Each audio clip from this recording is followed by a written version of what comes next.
Boa noite, companheiros. Jesus nos abençoe. Nós hoje iremos fazer uma reflexão, como nosso companheiro disse, que parece muito importante e oportuna para nós termos mais ciência, para nós termos mais contato com a realidade de nossa doutrina espírita e de nosso movimento, reforçando cada vez mais todas as ideias e informações que já temos adquirido ao longo do tempo, né? Um dos mais importantes teólogos da atualidade e o mais importante teólogo ecumênico católico, o professor e padre suíço Hans Kuhn, escreveu na sua tese que o caminho das religiões no século XXI deveria passar basicamente por 3 critérios fundamentais para que elas possam continuar comunicando-se de uma maneira humana e de uma maneira eficaz com o seu público, com os seus fiéis. A primeira observação dele, analisando uma ética mundial, foi que, ponto número 1, não haverá paz na Terra se não houver o diálogo entre as religiões. É fundamental que as religiões possam se propor a um diálogo. É fundamental que as grandes religiões mundiais possam se efetivamente abrir para um debate, para um questionamento, para uma análise. Muitas religiões dizem que fazem um processo ecumênico, ou seja, este processo de aproximação, de análise comparada dos pontos em comuns, dos pontos divergentes. Muitas religiões tentam fazer esta liderança, mas através de encontros externos. Então reúnem-se os diversos líderes religiosos, oram juntos. Agora houve uma importante reunião na cidade de Assis, na Itália, fazem orações, assinam documentos a favor da paz. Mas quando a gente fala, esse ponto básico, todas as religiões, um dos pressupostos básicos para a sobrevivência da religião é o diálogo religioso. Nós não estamos falando do diálogo institucional, mas nós estamos falando do debate das ideias, do encontro, do questionamento de suas próprias ideias, etc. Então, o segundo ponto que ele estabeleceu foi o seguinte: o primeiro, não haverá paz no mundo se não houver diálogo entre as religiões. E o segundo ponto, não haverá diálogo entre as religiões se não houver autoanálise da própria religião. Se nós não temos a capacidade, se nós não temos o hábito de analisarmos o nosso pensamento religioso, se nós não temos a prática de questionarmos os nossos fundamentos, nós não conseguimos fazer diálogo com ninguém. Nós conseguimos impingir, Nós conseguimos colocar a nossa ideia, mas nós não conseguimos fazer um diálogo efetivo para nos abrirmos a outras perspectivas, a outros pontos de vista, para adicionarmos outros pontos de vista à nossa visão, à nossa maneira de entender. Então, é fundamental que no século XXI, nesse século que nós estamos iniciando, as religiões possam se abrir para o diálogo. E elas só se abrem para o diálogo, o quê? Analisando e criticando a si própria. E nós temos muita dificuldade em criticar os sistemas dos nossos pensamentos, porque temos medo de encontrarmos falhas, temos medo de enfrentarmos a dúvida do outro e a dúvida do outro passar a ser a nossa dúvida também. Temos receio de perdermos a tranquilidade, a estabilidade, o tudo que nós já adquirimos até o momento. Então nós não dialogamos, quer dizer, nós nem criticamos o nosso próprio pensamento. Nós criticamos o pensamento alheio. Então é muito fácil nós criticarmos as demais religiões. É muito fácil nós aqui fazermos uma crítica, podemos fazer se quisermos, uma crítica rigorosa sobre a Igreja Católica no século XX, podemos fazer uma crítica rigorosa sobre os movimentos neopentecostais também, especialmente no Brasil. Podemos fazer uma crítica rigorosa sobre a participação das religiões no mundo acadêmico, no mundo de hoje. Mas nós temos dificuldade de fazermos uma crítica para a nossa própria religião, para o nosso próprio pensamento. Temos medo de sermos autoquestionados. Então hoje nós vamos fazer esta reflexão que é baseado nisso. A religião e qualquer sistema de pensamento, ele só consegue crescer em qualidade se ele é abalado, se ele é questionado, se ele é duvidado, se ele é agitado pelos opositores. Então a ideia de fugir aos opositores e de condená-los à heresia não é mais uma ideia que pode permanecer entre nós para o benefício de nossa própria religião e de nosso próprio pensamento e de nossa própria inteligência. Nós ainda temos esse hábito. Nós colocamos determinadas ideias como heréticas. Nós colocamos determinados pensamentos como enganados. Amealhando, quer dizer, acreditando e juntando para nós a ideia de que a nossa religião é a verdadeira absoluta, e que todas as outras hão de se dobrar para nós um dia. Então todas as outras religiões vão acreditar em reencarnação, vamos falar da nossa, né? Todos vão acreditar nos espíritos, todas vão acreditar na imortalidade da alma, todas vão acreditar em Deus como nós acreditamos. Quer dizer, então, todas vão ficar de joelhos diante do nosso pensamento, e não nós diante do pensamento alheio. Muito bem, esse é um pensamento muito comum dentro das religiões, esse é um sistema de raciocínio muito habitual, mas é preciso a gente ter cuidado, para a gente não fazer de nossa verdade a única verdade cabível e possível no universo. Os filósofos hoje em dia acreditam que o conceito de inteligência já não seja mais aquele trabalhado no século XIX, não é? De armazenamento de cultura, de diversas línguas que você fala, de conhecimentos de áreas diferentes. Hoje em dia isso não é mais inteligência. Isso é conhecimento, isso é cultura. Inteligência é a capacidade, dizem alguns filósofos hoje em dia, é a capacidade de nós nos abrirmos ao que é totalmente diferente de nós. Então vamos partir hoje nessa análise de como anda estes 150 anos em que o movimento espírita brasileiro, nós estamos falando especialmente do brasileiro, está estabelecido no mundo. Há 150 anos surgiu a doutrina espírita na França. Há 140 anos, 142 anos atrás, o espiritismo começou a surgir no Brasil. De lá para cá, são 140, 150 anos de desenvolvimento. São 150 anos de equívocos. São 150 anos de acertos, porque todas as instituições erram e acertam, porque são lideradas por seres humanos. 150 anos de fragilidades, 150 anos de dúvidas, 150 anos de problemas, 150 anos de realizações.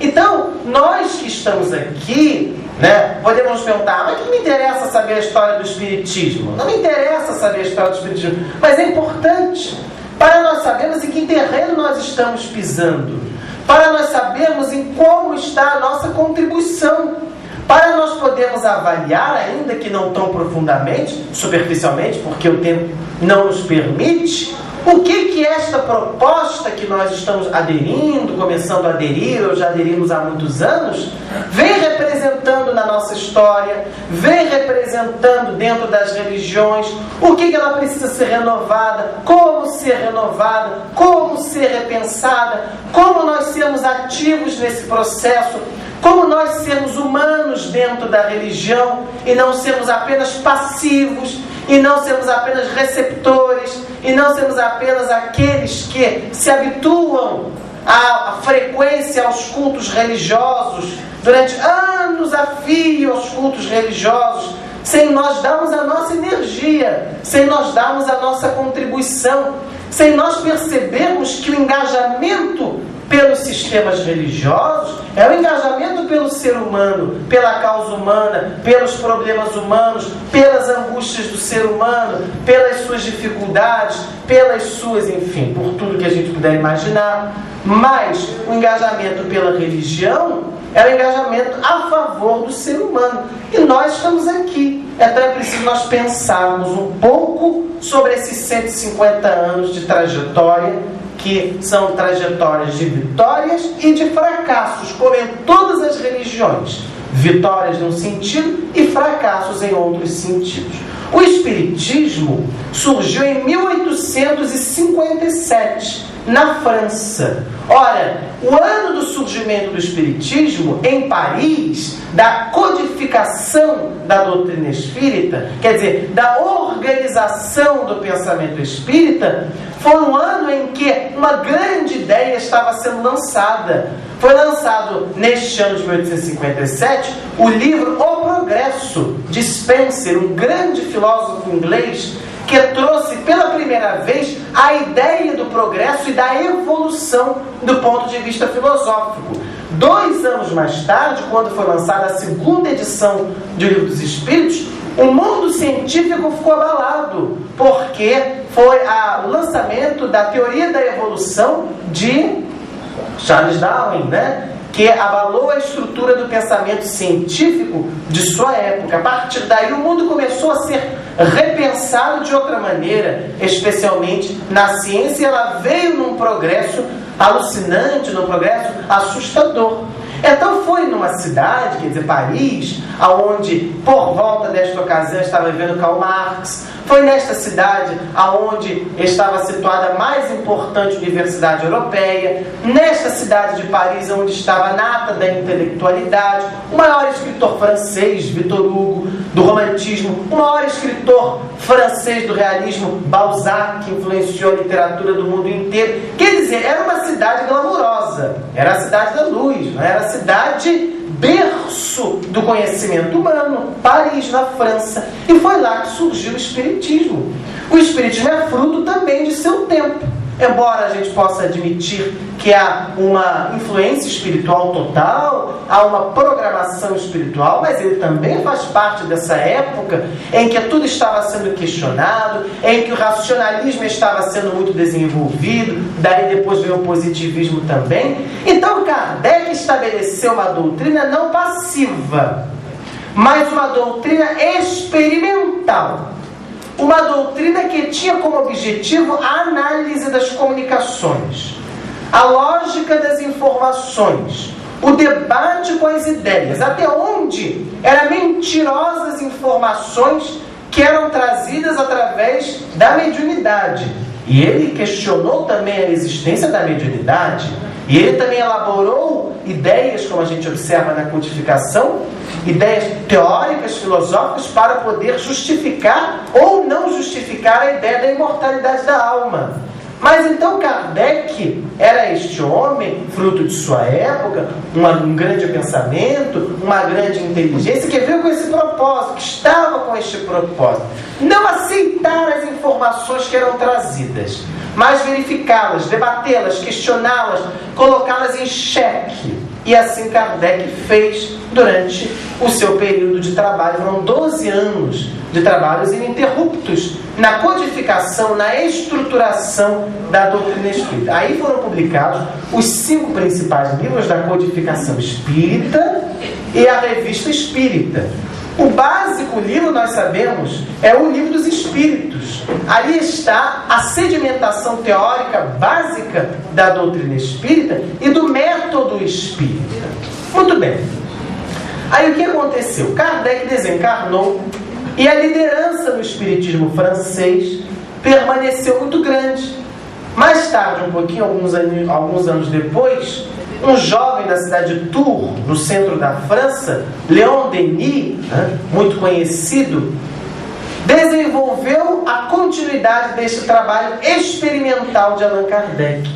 Leon Denis escreveu livros que hoje em dia nós lemos e nós não entendemos mais o impacto que aquele livro produziu, conforme os relatos históricos nos dizem, e as publicações dos jornais de sua época, que produziram esse seu período de existência. Porque Leon Denis tinha uma qualidade fantástica, que hoje em dia está desaparecendo dentro dos meios religiosos, infelizmente. Leon Denis era um homem de cultura grandiosa, não era um homem fechado dentro da religião. Pelo contrário, ele era um aberto para as ciências, acompanhava o desenvolvimento da filosofia, acompanhava todas as pesquisas que eram desenvolvidas na França em sua época, acompanhava a teologia católica e a teologia protestante, que estavam sofrendo grandes abalos nesse período também.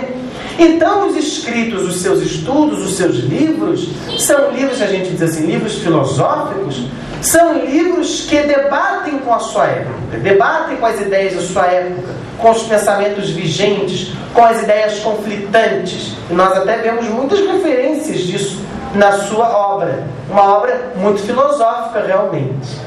E Leon Denis desencarnou, morreu em 1927. A partir de sua morte, o espiritismo na França foi num declínio só. Um declínio muito grande. Diz Kardec que eram 1000 grupos espíritas na sua época. Hoje em dia, nós temos na França inteira menos de 10 grupos espíritas. Houve um declínio muito grande, porque a liderança desapareceu, o método de experimentação também foi substituído por outras maneiras de entender a doutrina espírita, e esse declínio foi acontecendo também pelo período histórico, pelas guerras mundiais, né? E por uma outra série de fatores que nós poderíamos acrescentar. Mas vamos agora passar para o Brasil, que nos interessa a história brasileira. O espiritismo surgiu no Brasil em 1865. Em 1865, na Bahia, foi lançado o primeiro jornal espírita, Ecos de Além Túmulo, na cidade de Salvador, né, no estado da Bahia. Muito bem. E o espiritismo floresceu muito na cidade do Rio de Janeiro, nas décadas de 1870 e 1890. Inclusive, era muito surpreendente, porque era muito grande o número de adesão por parte dos intelectuais do Rio de Janeiro à doutrina espírita. Os jornais da época se surpreendiam, mas o Rio de Janeiro, como nós sabemos, de década de 1870 a 1880, era altamente influenciado pela cultura francesa. Havia a ideia de se fazer no Brasil, né, a Paris dos trópicos. Havia a ideia de nós absorvermos a América Latina toda, de um modo geral, a cultura francesa, para nós crescermos como nação, para nós nos desenvolvermos. Então, as ideias francesas, elas ganharam grande terreno na capital, que era o Rio de Janeiro. E, naturalmente, o espiritismo veio também entre essas ideias. E assim o espiritismo começou a se estruturar. Só que aí surgiu o primeiro problema no espiritismo: a divisão nos estudos. Primeiro, uns acreditavam que o espiritismo eram apenas estudos evangélicos. Era um grupo dos místicos, do qual o Dr. Bezerra de Menezes fez parte durante algum tempo. Dr. Bezerra de Menezes, Bittencourt Sampaio, Antônio Luiz Saião e outros membros importantes dessa época. Era um grupo dos místicos. Então o espiritismo ele servia para interpretar os evangelhos. Ora, nós não podemos esquecer que o nosso país não é um país católico. Sempre foi, né? E nesta época a influência ainda era muito pesada do catolicismo. Portanto, a educação era católica e era muito difícil romper com o pensamento católico. Então, a influência do Evangelho, a influência das ideias católicas era muito presente nesse período do Espiritismo. Havia muita dificuldade de se fazer uma divisão, né, clara do que era Espiritismo e do que era catolicismo. Assim como também as religiões africanas se influenciaram muito pelo catolicismo, muito, no caso do Rio de Janeiro, especialmente a Umbanda, né? Que se influenciou grandemente pelo catolicismo. Na verdade, antes não era Umbanda, antes era uma não vou dizer um culto, mas era um segmento do pensamento religioso africano, e que se envolveu tanto com a influência católica que aí se separou, e aí passou a ser denominado Umbanda, né? Como há outros segmentos também pelo Nordeste inteiro com outras denominações. Mas enfim, o espiritismo era muito influenciado pelo catolicismo. Então havia esse grupo, o grupo dos místicos, que era o grupo dos religiosos. Então queriam trazer o pensamento espírita, quer dizer, a reencarnação, a imortalidade da alma, para interpretar a Bíblia, para interpretar as escrituras sagradas. Contrário a esse grupo, havia o grupo dos científicos, que eram aqueles que achavam que não. A doutrina espírita não era nada religiosa. A doutrina espírita era ciência pura. E deveria ser apenas uma doutrina experimental. Era um segmento que radicalizava a maneira como Kardec trabalhava na França. Embora seguiam aquela experimentação, mas de uma maneira muito radical. E aí havia outros grupos também, dentro desses dois grupos, e havia muitos subgrupos que se dividiam. Então, os grandes líderes dessa época, místicos e alguns poucos científicos, observaram que a doutrina estava muito dividida, um fenômeno que não tinha acontecido na França. Porque na França, Leon Denis era muito presente e não permitiu que isso acontecesse. Então, eles perceberam que se a doutrina permanecesse dividida como estava, o que ia crescer eram as facções, e não a doutrina por si só, como aconteceu no protestantismo. Já na época de Lutero, começaram as divisões. No final da vida de Lutero, ele se questionou se teria valido a pena toda aquela atitude dele de quebrar com a igreja, já que a atitude gerou tantas divisões, e hoje em dia são 2.000 igrejas protestantes que estão inscritas no Conselho Internacional das Igrejas, no Conselho Mundial das Igrejas. 2.000 de uma única vertente, a partir do luteranismo. Então, Dr. Bezerra de Menezes, que é uma figura política dessa época muito importante, ele percebeu que iria acontecer isso, esta divisão, e que o espiritismo não iria crescer. Então daí veio a primeira ideia de unificar a doutrina espírita. Ele abriu mão de suas ideias mais místicas e passou a adquirir a ideia de unificação, mas muito influenciada pela religião. Aí surgiu a Federação Espírita Brasileira, no ano de 1884. 2 anos antes, havia surgido o Reformador, o mais antigo jornal espírita publicado até hoje. Então a Federação Espírita Brasileira tinha como objetivo o quê? Federar o movimento espírita. Tinha como objetivo unificar o movimento espírita. Tinha como objetivo centralizar em si todas as orientações e toda a normatização daquele movimento que estava já crescendo muito nas terras brasileiras, especialmente na região sudeste e também na Bahia. E assim surgiu a Federação Espírita Brasileira, que nos primeiros anos não federava nada, mas depois começou a conseguir ter uma influência maior. Aí neste período aconteceram coisas interessantes. Foi nesta época que surgiu a prática do centro espírita, que não existia na França. Na França, as pessoas se reuniam e debatiam as ideias em grupos. E os espíritos mandavam as mensagens e se debatiam as ideias dos espíritos, né? Eram as sociedades espíritas.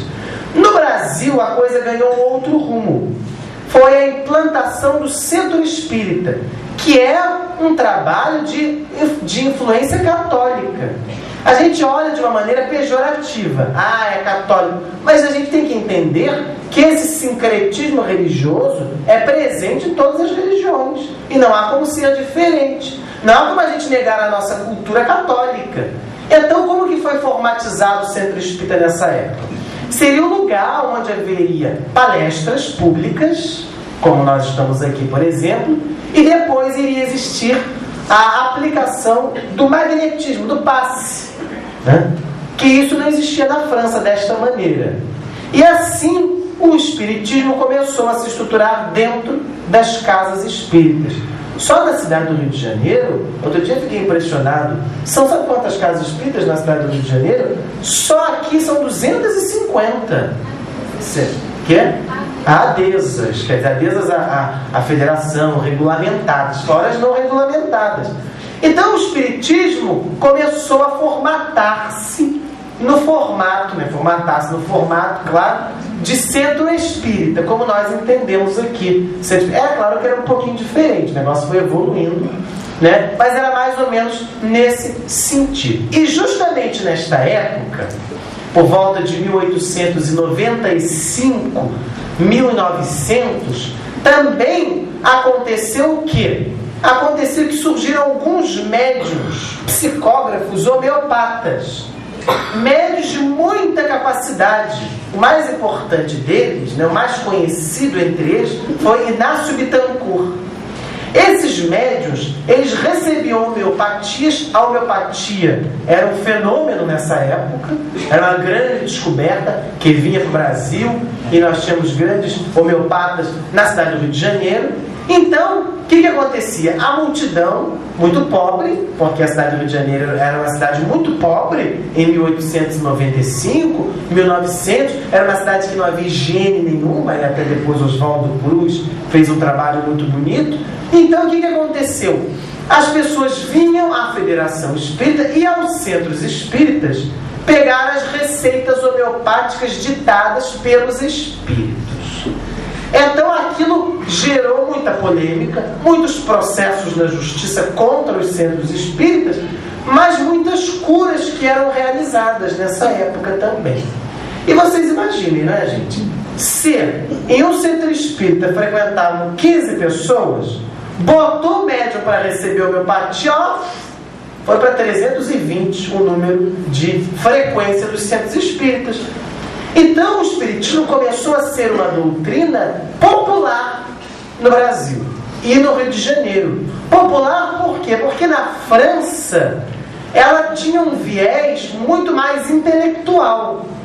E no Brasil ela ganhou um caminho muito mais religioso assistencialista nesta época. Então, era muito mais religioso pela influência católica e muito mais assistencialista, através das homeopatias e através também das caridades que se faziam, bolsas, sacolas de alimento, enfim, práticas que a gente vê até hoje. Então, o espiritismo foi se popularizando nesta época. Aí, Dr. Bezerra de Menezes desencarnou em abril, 11 de abril de 1900, foi se seguindo as lideranças. Por volta da década de 1920, o número, digamos assim, tudo suposto o número, né, que era 300, passou para 1.600. Por quê? De adeptos. Por quê? Porque um novo fator adentrou as práticas espíritas. Fator novíssimo no Brasil, que era os romances mediúnicos.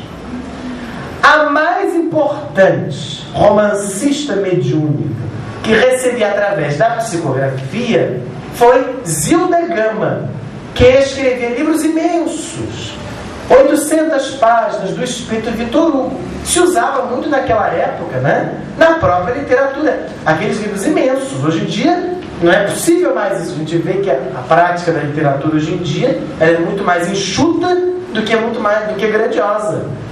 Os Miseráveis de Vitor Hugo, 1.500 páginas. Fausto de Goethe, 1.000 páginas. Quer dizer, hoje em dia quem é que pode ler 1.500 páginas? Não há tempo para se ler 1.500 páginas. Nessa época havia tempo, porque era outra vida, não tinha os apelos da comunicação que nós temos hoje. Então ela recebia livros imensos. Tem um outro também, da Espanha, Amália Domingo Soler, Perdoa-te, 1.300 páginas. Quer dizer, haja papel para psicografar isso tudo, haja braço para receber essas mensagens todas, né? Então essa prática se divulgou no espiritismo. Aí vocês sabem, né? Romance. Não tinha novela, não tinha rádio, era romance, né? Todo mundo adorava aqueles romances que eram muito acessíveis ao povo. A gente lê esses romances de Zilda Gama, a gente vê que eles são muito bem estruturados, mas eles não são de uma linguagem muito erudita. Eles são de uma linguagem acessível, uma linguagem boa, mas acessível. Justamente por isso, né? Para fazer a comunicação com as pessoas. Então o Espiritismo cresceu muito nesse sentido na década de 1920 com os romances. Aí o Espiritismo já era uma coisa bem popular. Já estava no seio do povo, entrando mesmo a ideia do Espiritismo. E aí já desta época estavam presentes as confusões do que era Espiritismo, do que era Umbanda, do que era mesa branca, do que era magia. Já desta época começou a confusão do que era o quê? Muito bem. E o Espiritismo foi crescendo. Mas a Zilda Gama recebeu muitos livros. E aí, vocês sabem que a repetição, a mesmice de uma coisa só, vai cansando o público. O público quer novidades. Os fiéis também querem novidades. Na década de 30, o negócio já estava cansativo. Os romances. Era preciso uma nova novidade. O Espiritismo começou a entrar num ligeiro declínio. O movimento espírita começou a entrar num ligeiro declínio. Porque já não havia mais nenhuma novidade das homeopatias. Já não havia mais nenhuma novidade dos livros mediúnicos. Qual era a próxima boom que iria surgir no movimento espírita naquele momento em que alguns escritores, inclusive, dessa época, disseram que o Espiritismo estava entrando em falência? Porque ele já não estava mais, ele estava muito popular e ele estava sem qualidade. Porque ele se popularizou muito, as pessoas que frequentavam as casas espíritas não estudavam nada, não conheciam o conteúdo doutrinário. Então os críticos dessa época, inclusive próprios espíritas, diziam: o Espiritismo entrou em falência, em declínio. Mas nesta época é que começou outro fenômeno que veio marcar até a década de 80 com muita influência. Que foi o quê? Vocês sabem. Qual foi? Chico Xavier, não é? Em 1931, Chico Xavier lançou o seu primeiro livro. Ora, vejam bem, um rapaz que era considerado semi-analfabeto, porque só fez até a segunda série, do interior, lá do interior do Brasil, não é? Porque Belo Horizonte, não era Belo Horizonte, era Pedro Leopoldo, era interior do Brasil. Hoje não é mais, mas nesta época era interior do Brasil, década de 30, não é? Sem cultura, sem grandes erudições acadêmicas, aliás, sem nenhuma erudição acadêmica nessa época, começou a receber poemas que surpreenderam, inclusive, a Academia Brasileira de Letras. Então aquilo foi um fenômeno no movimento espírita. Mas foi um fenômeno maravilhoso, porque neste fenômeno estava presente o quê? Uma qualidade grandiosa do que começava a ser produzido. Primeiro, o debate público ainda aumentou mais o número de adeptos. Afinal de contas, como este aldeão, praticamente, este rapaz do interior, recebe poemas de Augusto dos Anjos, que era um grande poeta, Olavo Bilac, diz aí quem mais? Esse aqui é sabe das poesias, Olavo Bilac, tá falando, Alta de Souza, cadê os outros? Todos esses, Vocês abram lá, vocês vão. Cruz de Souza, Camilo Castelo Branco, etc. Antero de Quental, João de Deus, E aí vai embora a lista. Este rapazote começou a receber isso. Ora, ele não era ninguém dentro do movimento espírita. Inclusive uma amiga dele, que lançou um livro, Sementeira de Luz, Wanda Juviano, ela me disse: mas era engraçado, a gente olhava para o Chico, ele já tinha lançado 2, 3 livros, a gente pensava: meu Deus, nunca que isso vai dar em alguma coisa. Não porque ele fosse bronco, mas é porque a realidade de sua vida era muito simples.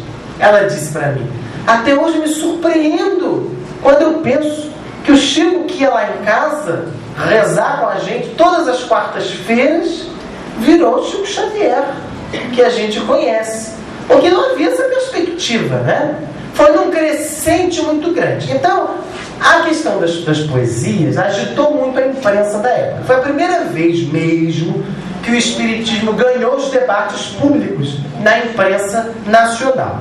Logo depois, uma outra questão surgiu. Chico Xavier começou a receber Humberto de Campos, né? Aí já era a década de 40. Humberto de Campos, que era um grande escritor maranhense, que escrevia crônicas maravilhosas, imensas não, sua obra era muito grande, as crônicas inclusive eram curtas, era de uma qualidade muito boa, e Chico Xavier recebia no estilo de Humberto de Campos. Muitos de seus amigos de Humberto de Campos, ficavam surpresos com os escritos, porque viam realmente que ali estava Humberto de Campos. Aí veja, nesta época havia material para se debater. Se a doutrina era verdadeira, se não era, se a mediunidade era, se a mediunidade não era. Foi uma época de produção de quantidade, mas também de qualidade. Logo depois veio André Luiz, que não causou um debate público fora do meio espírita, mas dentro do meio espírita trouxe ideias muito importantes, ideias até então que não eram muito trabalhadas, ideias até então que não eram muito desdobradas, muito conhecidas, com toda a sua produção, que durou até a década de 60, da década de 1941 até a década de 60, das obras de André Luiz, O Nosso Lar, não é? É o primeiro livro, o mais conhecido de todos. Então, nesta época, havia qualidade da doutrina espírita. Havia muita quantidade, mas havia muita qualidade. Escritores, homens, pensadores, começaram a escrever livros debatendo sobre a doutrina espírita, questionando, aprofundando-se nos temas. Livros estudiosos esses que hoje em dia ninguém conhece, hoje em dia ninguém estuda, hoje em dia não se vende quase nas livrarias, infelizmente. Livros que foram fundamentais para solidificar o pensamento doutrinário naquele primeiro centenário de espiritismo que estava se aproximando. 80, 90 anos de doutrina espírita no mundo, e no Brasil 50, 60 anos também, né? Então o que acontece? Surgiram esses grandes pensadores. Aí a gente vai dizer o nome deles, porque são pensadores fundamentais para a gente entender e se aprofundar na doutrina espírita. Hoje em dia existe um conceito muito errado dentro do movimento espírita, que é o seguinte, que é de influência católica esse conceito. É o seguinte: a gente vê um centro para receber e para se consolar e para se beneficiar. Muito bom, uma maravilha, né? Assim que a gente pensa de um modo geral. Mas a doutrina espírita ela não promete isso não, hein? Ela pode até todo mundo sair feliz, aliviado, contente, não é? Mas a doutrina não vem propor esse método de desenvolvimento. Ela vem propor que ideia? A ideia de que nós vamos estudar, nós vamos debater, nós vamos questionar, nós vamos, não é, se debruçar sobre aquelas ideias, e daí nós vamos formando o quê? Uma fé raciocinada. Esta fé raciocinada, sim, é que traz consolo para a nossa vida. Esta fé raciocinada, sim, é que faz com que nós possamos enfrentar a vida e enfrentar a nós mesmos. Não é essa ideia simplista e cômoda que existe de nós irmos para o templo religioso para recebermos. Nós viemos ao templo religioso para recebermos informações, estudos, para trabalharmos o nosso raciocínio. Não para ficar sentado tomando passe. Porque o passe por si só é muito bom, mas não resolve a vida de ninguém. O que resolve a vida de alguém é o quê? Somos nós, é a nossa presença, é a nossa postura na vida. E como é que a gente muda a nossa postura na vida? Pensando sobre a vida, pensando sobre as coisas, pensando sobre a religião, no nosso caso a doutrina, que nos oferece métodos, que nos oferecem caminhos. Mas se nós não nos debruçamos a esse tipo de dedicação, nós continuamos num processo religioso muito antigo, que é o processo passivo de absorção da religião. Que é bom, porque é muito gostoso vir assistir uma palestra segunda noite, né? Mas que produz na prática efeitos, sim, porque tudo produz, mas efeitos muito demorados no nosso desenvolvimento. A gente quer alcançar a nossa dignidade espiritual logo. E logo a gente tem que se dedicar, e logo isso tem que ser prioridade na nossa vida. Né? Muito bem. Dito isto, nós estamos falando de quê? Que eu já não estou lembrando. Nós estamos falando, né? Falando sério, me esqueci. Nós estamos falando de Chico Xavier, de André Luiz, dos escritores de qualidade, que ninguém lê, ninguém conhece, não é? Muito triste. Eu mesmo, né? Eu sou criado no centro espírita, né? desde muito novo no centro espírita, só me conheci há pouco tempo esses escritores. Por quê? Porque ninguém me incentivou a essas leituras. Então, que qualidade de conhecimento doutrinário eu ia ter se não me incentivavam boas leituras? A gente tem que ter prioridade. O tempo de vida hoje em dia não é mais o tempo da leitura, como eu falava, da década de 30. A gente tem que ter prioridade no nosso estudo. Se a gente for pegar qualquer coisa para ler, é bom, porque tudo é bom, né? Tudo é lícito, mas nem tudo convém. Mas a gente tem que ter prioridade para sedimentar o nosso conhecimento. Então vamos falar dos escritores. Aí eu falo assim dos escritores, aí todo mundo balança a cabeça dizendo que conhece. Mas não é para balançar a cabeça dizendo que conhece. É para balançar, não precisa balançar a cabeça não. Balança-se por dentro. É para balançar dizendo assim, já li. Ou então vou ler. Isso é que interessa. O resto não interessa. Então veja, olha, vamos começar. Fala aí o nome de um. Não, de um escritor desses famosos, importantes, encarnados. Encarnados, por que encarnados? Aguenta aí. Por que encarnados? Encarnados, por quê? Porque os desencarnados produzem qualidade. Mas é preciso que sejam debatidas as coisas pelos encarnados, as ideias pelos encarnados. Por quê? Porque para uma pessoa que não é espírita, não é? A gente vai mostrar um livro assim, vou te dar um livro espírita, para você saber o que é espiritismo. Aí dá. Nosso lar. A pessoa abre. Já começa achando que aquilo tudo é uma ficção. Né? Primeiro que é ditado por espírito, eu nem sei se existe espírito. Né? Segundo, que começa logo no umbral. Não sei se existe umbral. Quer dizer, então, são livros ótimos para nós espíritas. Ou para quem já tem a tendência grande dentro do espiritismo. Agora, para quem não tem, ou para quem quer debater conosco, é preciso coisas, né? É preciso ideias, é preciso livros que tenham, de alguma maneira, uma neutralidade. Livros que são embasados nas academias, quer dizer, nos pensamentos do mundo que são oferecidos. Livros que não evitam os críticos, mas que sabem dialogar com eles. São pessoas fundamentais na história do pensamento humano. Freud, Marx, Feuerbach, Jean-Paul Sartre. Não dá para a gente fingir no mundo acadêmico que eles não existiram. Eles existiram. E eles apontaram o dedo assim, para os religiosos e para a religião. E não adianta a gente ficar calado. Quer dizer, eu digo assim, né? O pensamento religioso, não adianta ficar calado e fechado. É preciso ver o que eles têm de bom para nos oferecer e como responder de uma maneira lógica às críticas deles. Lógica o que a ciência fala. Senão a gente se fecha na nossa doutrina e não se abre para a realidade do mundo, que vai avançando. E a gente vai lá, fechado dentro do nosso pensamento. Então diz aí o nome de um. Começou com um dos melhores. Herculano Pires. Ótimo, olha, tem um livro dele. Introdução à doutrina espírita. Não precisa dizer. Introdução. Não é para ler, é para a gente estudar. O chato ainda reclama, né? É para estudar. Não é? A gente tem que. Olha, a introdução à doutrina espírita é maravilhoso. Olha o nome do outro, que bom. Agonia das religiões.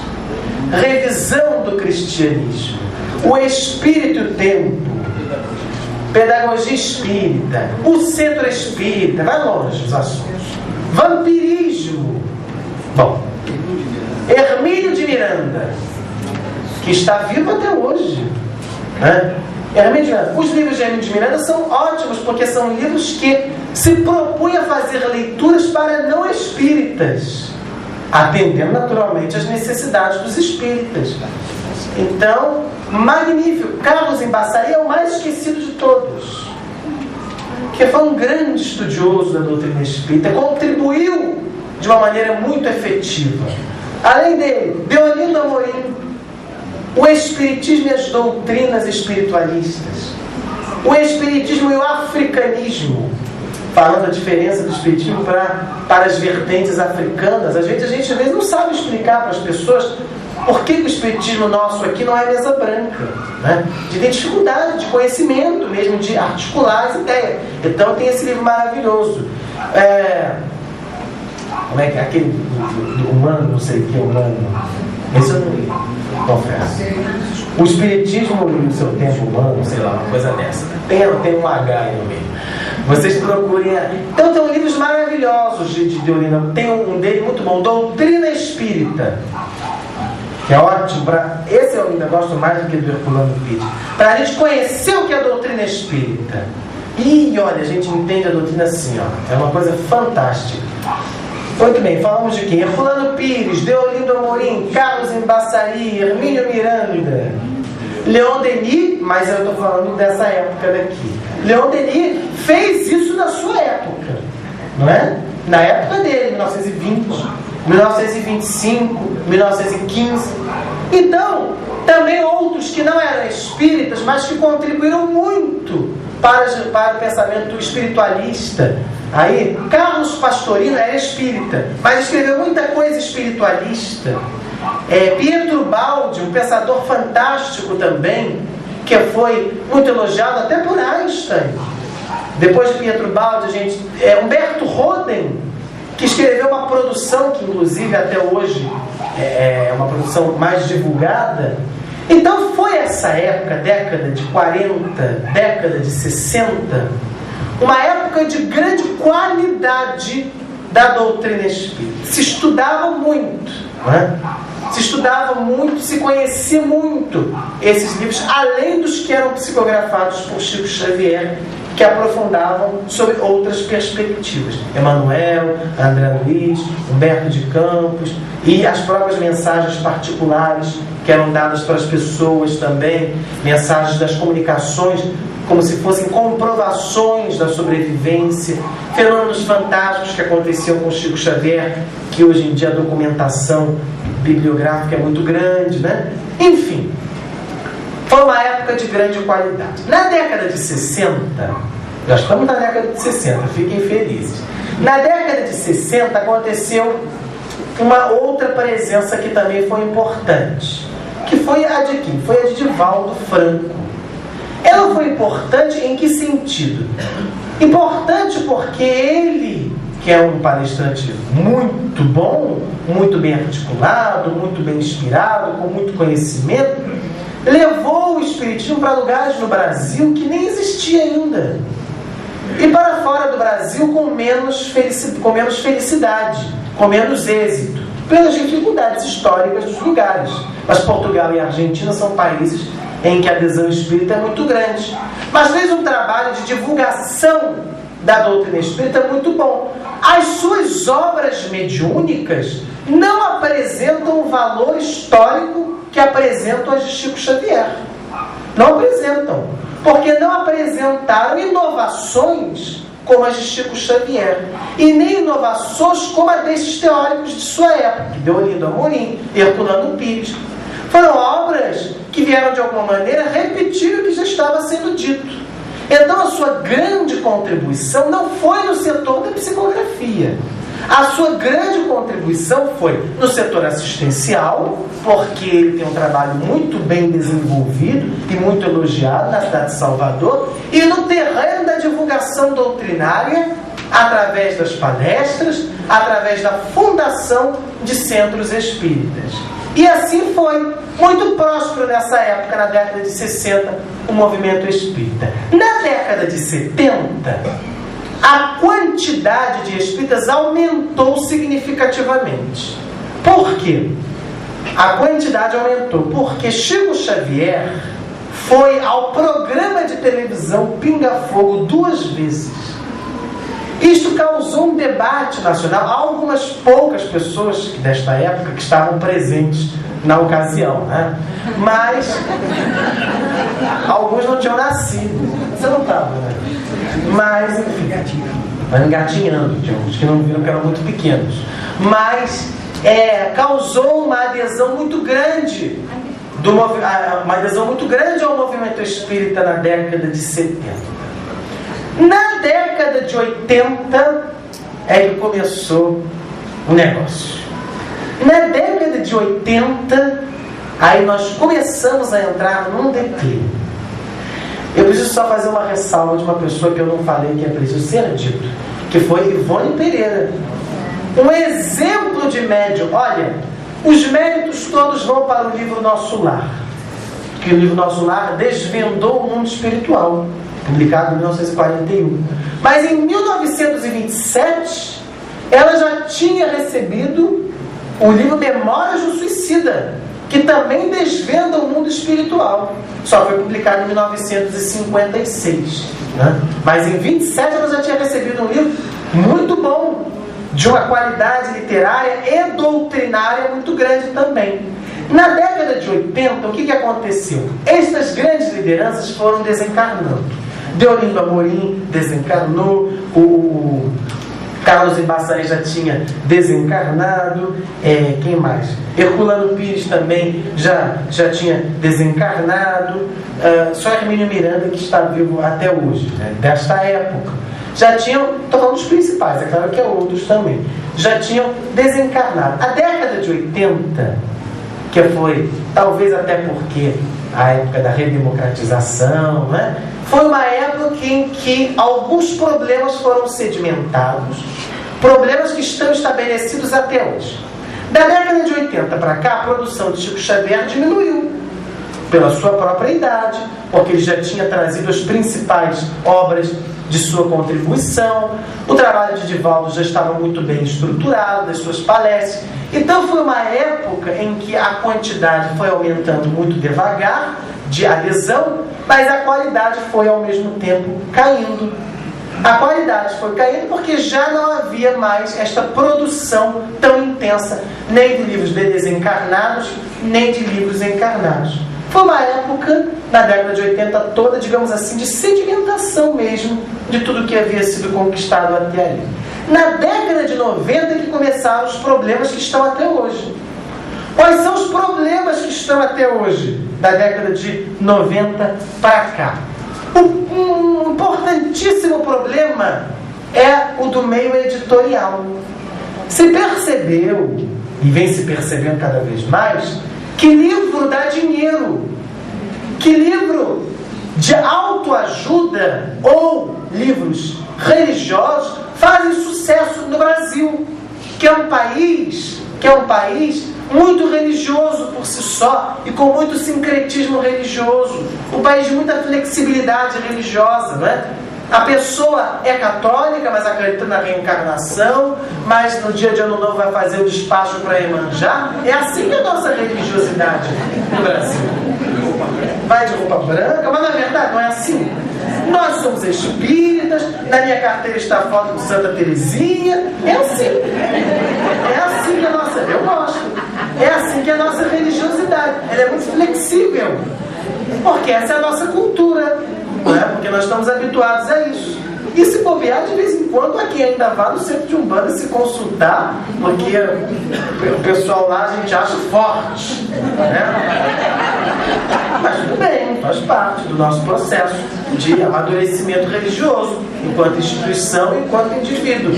Mas é assim que é no Brasil. Aí na década de 90, alguns escritores escritores não religiosos, começaram a fazer sucesso com a autoajuda.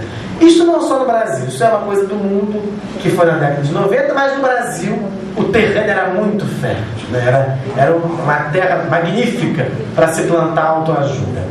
E as religiões neopentecostais também surgiram com mais ênfase, e aí então os espíritas começaram a produzir autoajuda. E a qualidade foi lá embaixo. Não que não seja bom, não que não ajude, mas não traz aquela sedimentação doutrinária que nós estávamos falando para alcançarmos a nossa fé raciocinada. Não traz.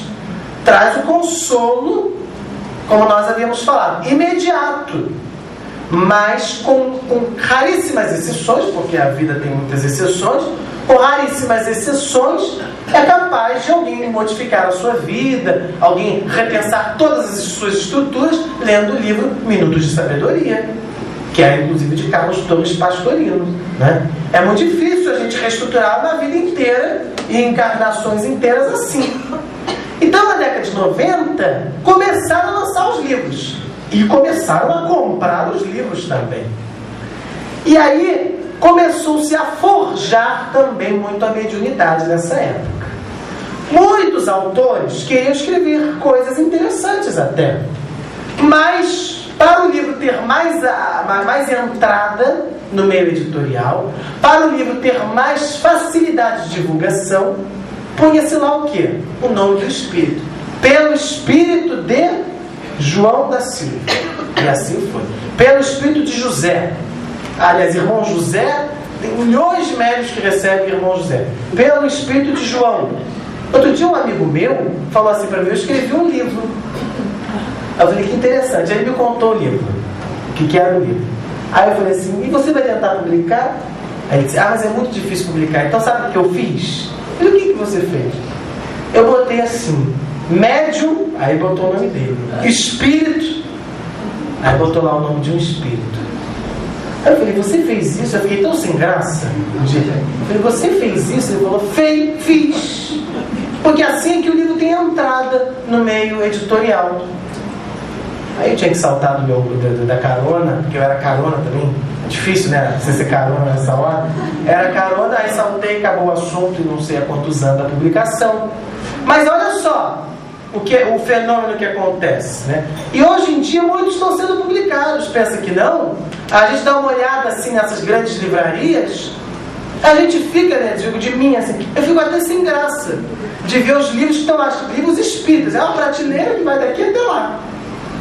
Uns romances, tudo romance.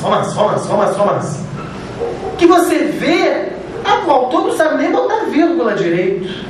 Não tem qualidade doutrinária. Não tem informação. É novela das seis. Que é muito bom. Você vai dizer assim, mas muita gente vem para a doutrina por causa desses livros. Tá certo, mas não pode ficar só nesses livros. A gente tem que se superar a cada dia. A gente tem que melhorar a nossa qualidade de vida e de conhecimento. Senão a gente estagna, né? Senão a gente fica parado. Senão a gente não se desenvolve. Senão a gente não alcança essa dignidade humana e espiritual que nós desejamos. Então esse é o ponto, né? A ausência de qualidade, a ausência de produção literária com qualidade. Nós temos que ter muito cuidado com o que a gente lê. Outro dia, vocês talvez devam conhecer, me deram um livro de presente. Tem o Vale dos Suicidas, que do livro Memória dos Suicidas. Aí fizeram o Vale dos Tatuados. Eu já vi que alguns aqui riram, porque a maneira que riram é porque já conhecem. Quer dizer, quem é tatuado vai para o Vale dos Tatuados. Muita calma nessa hora, a gente tem que fazer isso. Então veja bem, assim como livros recebidos de pessoas famosas. Como é que Santos Dumont está no mundo espiritual? Aí vai aquele debate sobre Santos Dumont. Cazuza, como é que está Cazuza no mundo espiritual? Aí vai o debate sobre... Quer dizer, isso faz com o que Kardec diz na questão 50, no item 50 do livro dos médiuns. São os médiuns exaltados, que ao invés de contribuir para a doutrina, expõe a doutrina ao ridículo. Porque é ridículo, né? Outro dia um amigo meu falou assim, André, você é espírita? Eu falei, sou. Aí ele falou assim pra mim, engraçado, você sabe que eu vi um livro na livraria, esse, do Cazuza. Aí eu falei, do Cazuza. Espírita, ele que editou. Aí o que a gente fala nessa hora? Não é nada contra o Cazuza, não. Ele é ótimo, as letras são magníficas, ele é um artista genial. Mas se você pega o livro, você vê que passou longe.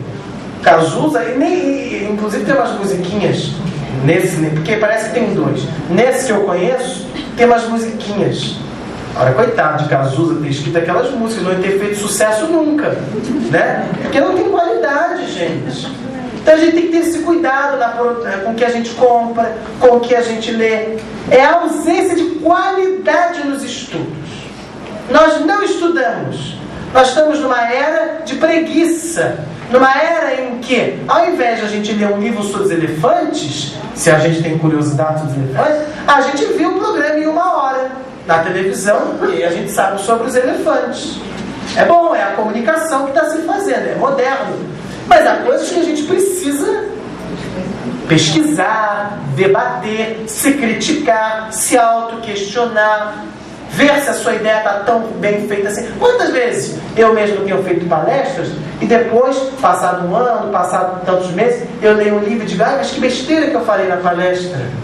Porque a gente também repete tudo, né? A gente repete muito as ideias. Que besteira, porque esse conceito que eu falei, eu hoje vejo que está enganado, que não tem a fundamentação que eu achava que tinha.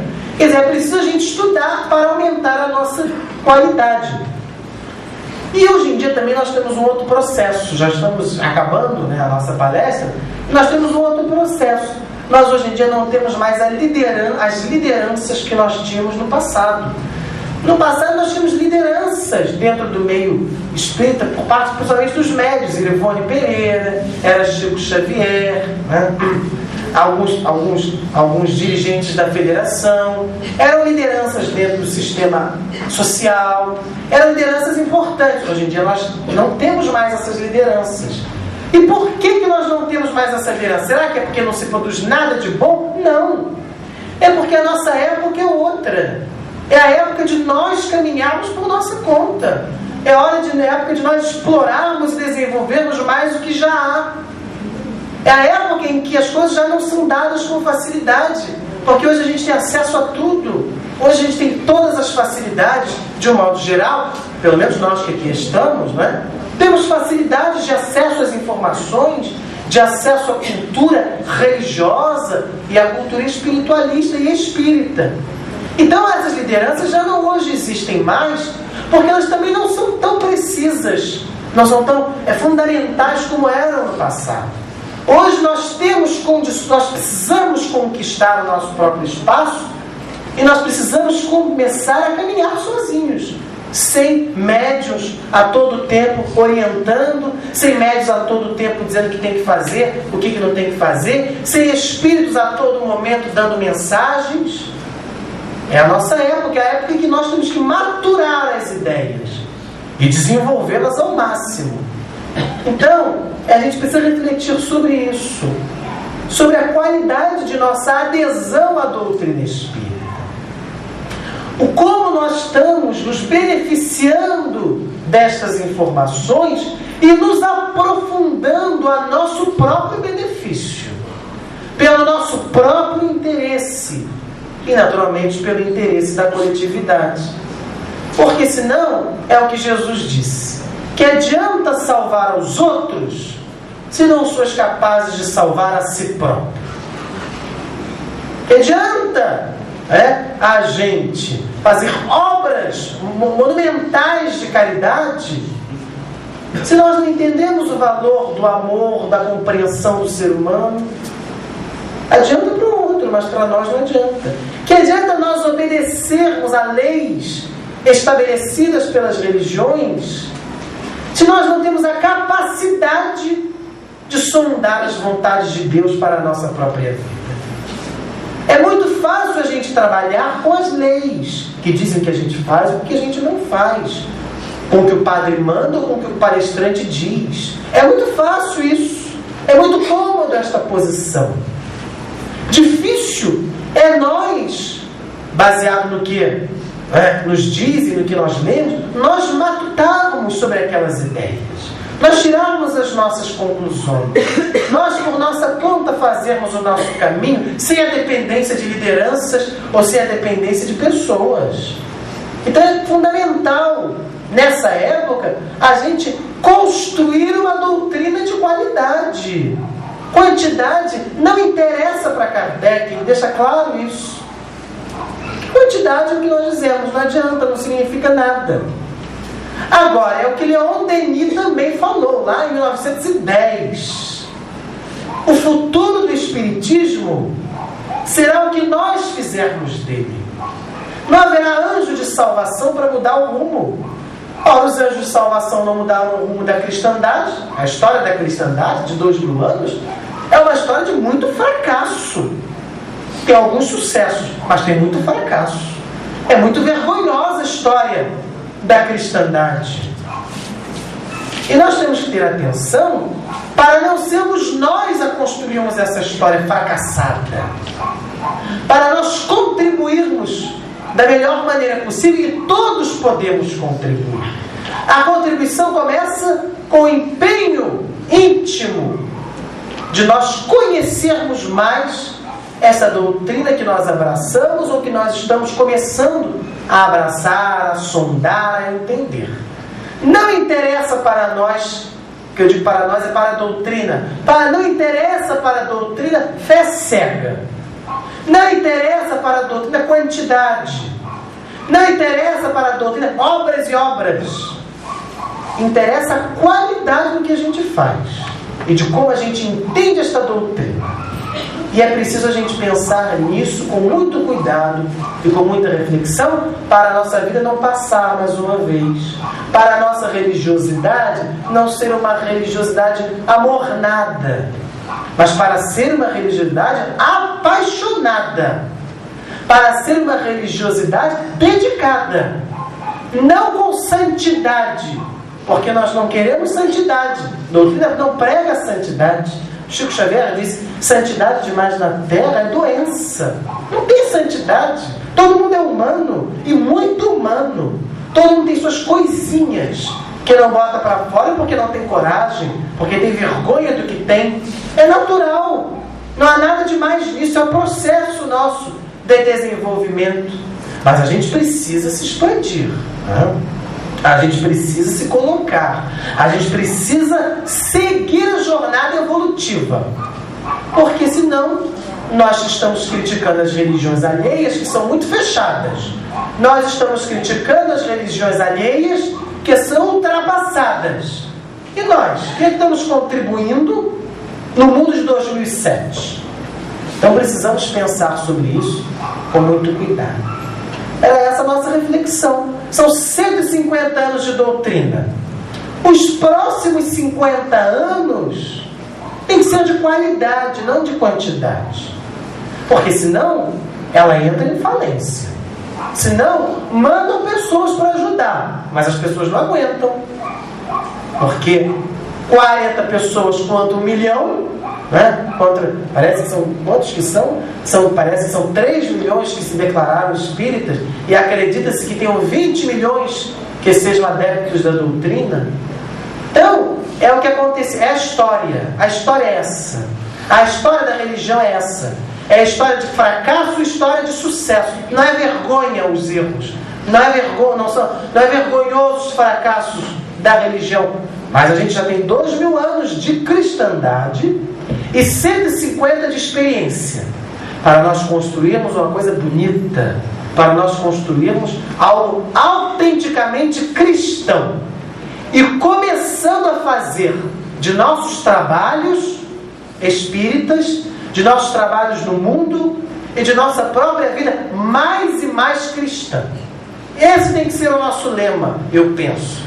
Uma vida mais e mais cristã, para nós não sermos os fariseus, que se colocam como religiosos, mas que na verdade vivem na hipocrisia. Aí vem Jesus e diz na cara dos fariseus: olha, as prostitutas e os ladrões profissionais vão chegar no reino do céu primeiro do que vocês, hein? Por quê?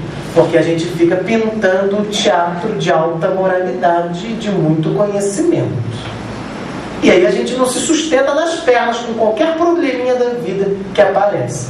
Então, marchemos adiante e vamos construindo para nós e para os demais e para os nossos uma qualidade melhor para a nossa doutrina.